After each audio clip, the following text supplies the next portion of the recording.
So today is actually St. Patrick's Day, but I decided to tackle these diaphragms. I got a set, as you can see, Chinese made for Bros 400. Because the ones I have on the bike, I don't know if you can see this, but there's little rips. It's quite common with these. They're not made of rubber, as in they are made of rubber, but they're not 100% rubber. There's some other material there that's kind of makes them a bit stiffer, where these ones, these replacement ones, are just rubber. So anyway, I'm going to fit this onto that. I just wanted to show you the way this one, so there's different types. There's ones that have a kind of a wide band across the bottom of it, and what you do with those is, I cut this clip. You take off the two clips and it just sits in there inside, and that's it. This one that I have, I have to use a credit card or whatever you have, and push it back in. So as you can see, I'll show you. I put that ring back on just to show you. Once I pull that diaphragm out, it will pull out. The gap is quite small. It's literally credit card. So what I'll do is I'll just push along and just push it in all the way into the gap. Now what I have to be mindful is there's two things.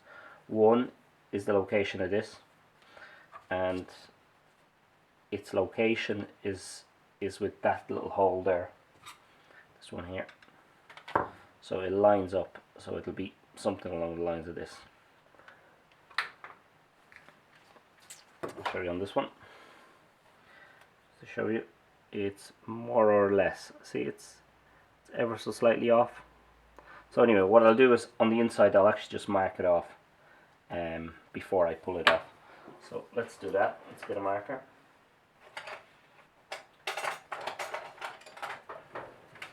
Now, so just be mindful. So that's actually going to be my start point.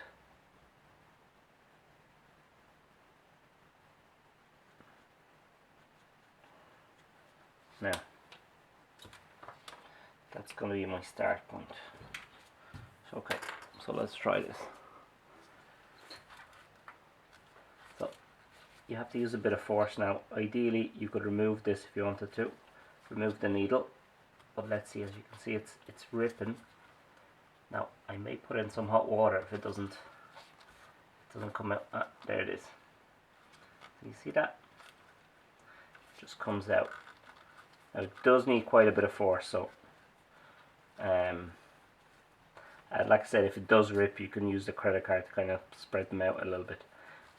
There are different ones. There are ones you can get with rings and stuff like that. So anyway, these are the ones that I got. So okay, so that's it. There's my little marker. So that's going to be my first point of call. So that's going to be the first. Now, does go in. Okay, I'll just use a bit of washing up liquid. I'm just going to lubricate a little bit. So nothing, no WD-40 or anything else like that. I can wash that off afterwards. Yeah. Just want to make my life easier, that's all. That's all this is about. So my marker is just about there.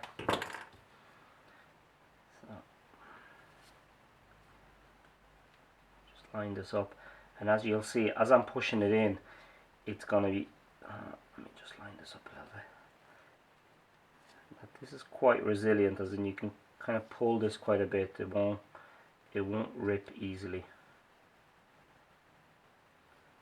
I should say that with a disclaimer. It will rip easily if you add the wrong amount of force, but anyway, okay, that's more or less there. So for the fun bit,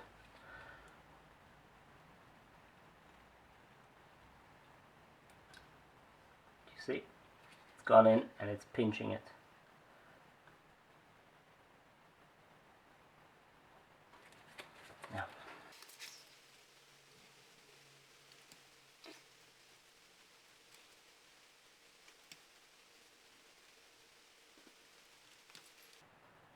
Now, as it's going in, you'll see in a few minutes it's gonna start pinching you. You'll see there'll be a massive gap, so I'm gonna have to pull it along just to stretch it a little bit.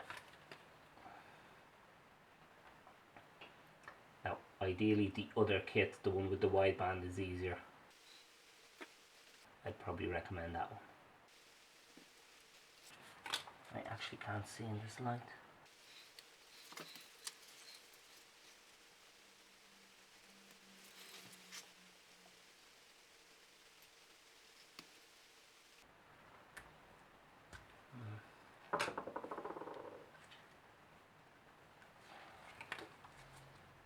And nicely.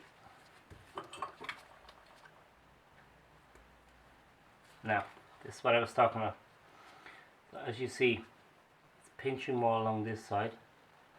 So I'm going to have to pull it a little bit from both sides. So as it's going in, I'm going to have to keep closing in that gap. Otherwise what will happen is you'll get these kind of little indents along the way.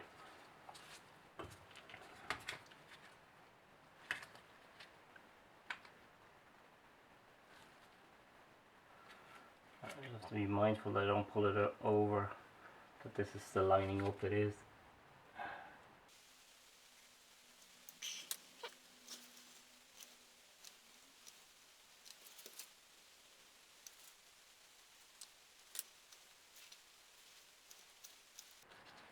Now, if you get this wrong at the start, you're never going to pull it across, so I'll break this on the last bit.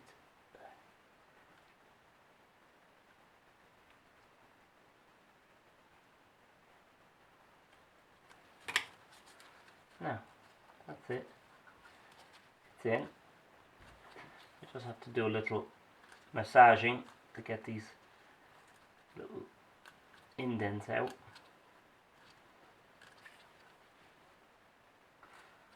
There. That's one done.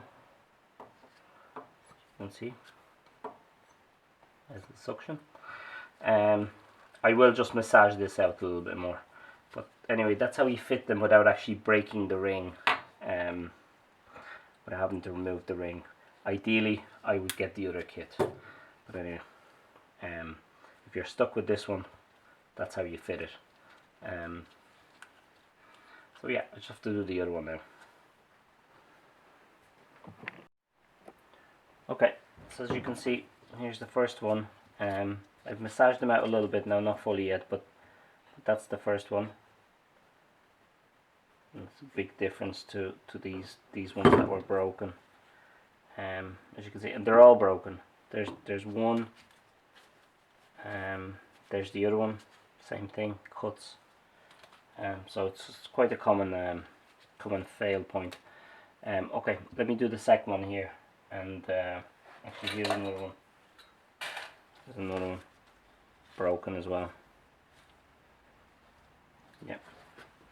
Okay, let me take out the second one, do the same, and assemble this thing and throw it on the bike.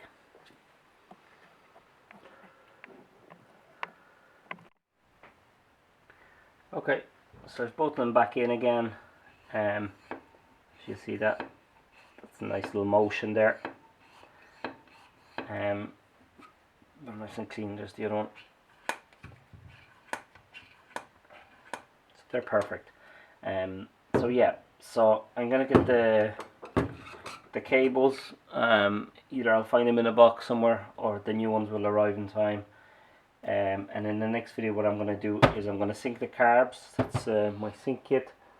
I also have to make a little fuel bottle, just because I don't want to be holding the tank and ending up scratching the tank and damaging the tank when I'm doing this. So yeah, so that's it for the diaphragms. That's I won't say it was handy. If you buy the other type kits, I think they're handier. But look, I was stuck with these ones, so they'll do the job. They're exactly the same replicas as these, so this is the same principle, except obviously it's crimped on afterwards, so their installation's a bit different to mine. But that's how you install this type of diaphragm onto these carbs.